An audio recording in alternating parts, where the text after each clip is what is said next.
একটা মনে পড়ছে, এটা কি কইলি তা ওই যে ইয়াতে থাই বিদেশ, কি দেশ কথা কয় না, কি দেশ তে বিদেশ থায় তো তে ফোন দিছে তার স্বাস্থ্য ব্যয়ের গেছে কিনা রে, তোরা কি কুরবানির ঘটনা ঘটাইলিস? তা আমরা ছয় নাম হইছি, কই তো আমার কথা কিন্তু চিন্তা করলি না? তা আসলে তোর কথা মাথা থাইছে না, তবে এক নাম বাহির হইছে, সমস্যা নাই, তুই এক নামে ইচ্ছা করলে কুরবানি দিতে পারবি। তখন কইছে যে ঠিক আছে, তোরা মাগরিবের পরে তোরা ভাবিতে গিয়া আন্তাজ কইরা টেহা আনিস, কম হইলে আরো বাড়াই দেন, বেশি হইলে ফেরত দিস। কহ ঠিক আছে। সন্ধ্যার পরে ছয় বেড়ায় মিল্লা হেবিডির ঘরে গেছে, গিয়া সেটা কয় কই গো গরনি, কয় হ ঘরে, কই ইয়া টেহা দাও, কয় কি এর টেহা, কয় তোমার জামাই কিছু কইছে না, আমরা না কুরবানি দাম এক লগে, তোমরাও তো আমরার লগে দিবা, তো তোমার জামাই দিয়ে আমরা কইলো ইয়া টেহা নিতাম, কয় টেহা দিম কিনতাম, কম মতো টেহা না দিলে কুরবানির গরু কিনতাম না, কয় তো টেহা দেম কিনতাম, আমি বাজারও দিতাম না। তো বাজারে গেলে টেহা লইয়া যায় আমি লগে, যে এটা বাঘে পরে দিয়া লাম, অসুবিধা কি, তোমরা গরু চাইবে, আমার সাউনের দরকার আছে না, গরুটা কিরকম পরে। এখন এই ছয় বেড়ার সিফাত বইয়া এবিডি বাজারও যাইতে আছে, গরু কুরবানি দেওয়ানের আগে এবিডি কুরবানি হইয়া যায় গেইতে আছে, ঠিক নি রে? ছয়টা বেগানা বেড়াইতের সামনে যেই বেড়াইতের লোকে দেখা দেওয়ার জায়েজ নাই, এই ছয়টা বেড়াই বেড় দিয়ে বইয়া দিছে বাইকে যে এবিডি রইছে, এবিডি যে গল্লা গেছে কেন, এটা তো কপালওয়ালা, ঠিক কিনা ক?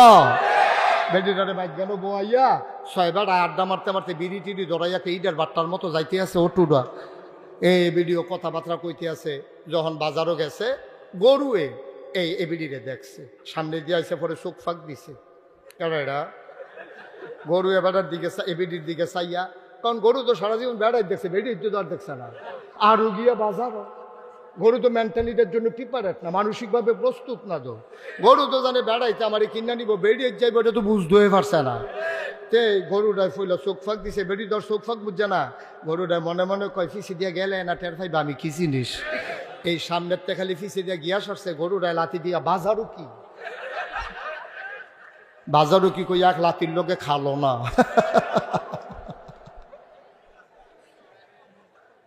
নাউজুবিল্লাহ কইতা না, আহারে মুসলমান, আহারে মুসলমান। মুরব্বীদেরকে জিজ্ঞেস করো, ভিক্ষা দিতে গেলেও মহিলাটা যায় নাই, ছোট বাচ্চা দিয়ে ভিক্ষা পাঠাইছে, পাতিলা কিনতে আসছে, পাতিলা বিক্রি করতে আসছে, মহিলারা যায় নাই, ছোট বাচ্চা নিয়ে 5টা পাতিলা ভিতর বাইতে আনছে, আইনা সেটা চেক করে সেটা কইছে কোনটার দাম কত জিগে যায়, তখন হেতে ওই এতে হইছে বাড়ির গাড়াত ফাইলে বেশুন না, হেতে কইয়া দিছে এইটা এত, এইটা এত, এইটাই তো সুইটটা ইয়া কইছে, যেটা তারা পছন্দ হয়েছে রাখছে, ওই গাড়ার মধ্যে টেহা দিয়া এরপরে ফাইলা কিনছে।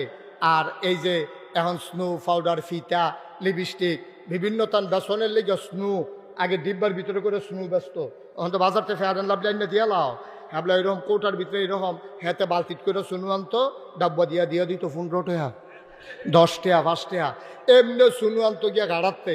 আর ওখানে আমরা তারা জায়গায় নিজেরা গাড়াত, তখন যে আলেমোলামারে ডরায় না তা না, তখনও আলেমোলামা আমরারে দেখলে বেরিয়েছে ডরায়, বেরিয়েছে ডাক দিয়া কয় এই দৌড়, হুজুরাইয়া পড়ছে, হুজুরাইছে বইটা দৌড় দিয়া এবেডি ভিতর বাইত গিয়া আরো 5-6 জন লইয়াইয়ে চাইলে যাই আইবিয়া না যাই গেতেছে না। আহারে মুসলমান, দেশটা আল্লাহ দেখা রাখছে, না হইলে আমরা ঠেড়া ফইরা মরণের কথা, ঠিক কিনা কও? ফেরিওয়ালা আসছে এলাকায়, হেতে ফিতা বেছে, নেইল ফালিশ বেছে, সুনু বেছে, ক্রিম বেছে, নাকের দুল, কানের ফুল বেছে, গলার মালা, হাতের মালা বেছে, তার এই ভিতরে সাইডগুলটা বেরিয়েছে গাড়াও দিয়া লেছে, তে ভিতরে আসে না নাই বুঝাই যায় না। এই তৈল মসজিদের ইমাম সাহেব আইতে আছে বলে সকলে দৌড় দেয়, কই হুজুরে আইয়ে লোক ইয়া সকলে দৌড় দিছে, তৈল হুজুরে বেড়ায় আর যারে জাতা দিয়ে বুড়া লাইছে হেতে বেডি, কেডাই বুঝাইব গিয়া, বুঝাইব কেডায়? কয় যে হুজুর ধ্বংস, ধ্বংস ধ্বংস তো ঠেড়া ফুড়া মরণের কথা আমরা, ঠিক কিনা কও? আল্লাহ যেন হেফাজত করে, সবাই কনা আমেন। বন্ধুরা আমার, ভাইরা আমার, যেহেতু মহিলা মাদ্রাসার মাহফিল, আমার মায়েদের বোনেদের কিছু কথা বলবো। আপনারা যারা পুরুষ, ফাঁকে ফাঁকে তাদের কথাও চলে আসবে, মন দিয়ে গ্রহণ করব, সিদ্ধান্ত নিয়ে নেব, যেদিন গেছে একেবারেই গেছে, আর যেন ফিরে না আসে। সবাই মিলে আমরা সোনার মানুষ হতে চাই, ঠিক কিনা? মুসলমান মন দিয়ে শোনো, এই পৃথিবীতে এই সভ্যতাকে যদি এগিয়ে নিয়ে যেতে চাও, বাংলাদেশ যদি উচ্চতর আরো উন্নতির চরম শিখরে নিয়ে যেতে চাও, অর্ধেক নারীর হাতকে একেবারে বন্দী করে দিলে এই সমাজ আগাবে না। কবি নজরুল বলেছেন, এ বিশ্ব চরাচরে যা কিছু চিরকল্যাণকর, অর্ধেক তার করিয়াছে নারী, অর্ধেক তার নর। এই ঘর দেখো, অর্ধেক অবদান পুরুষের, অর্ধেক অবদান মহিলার।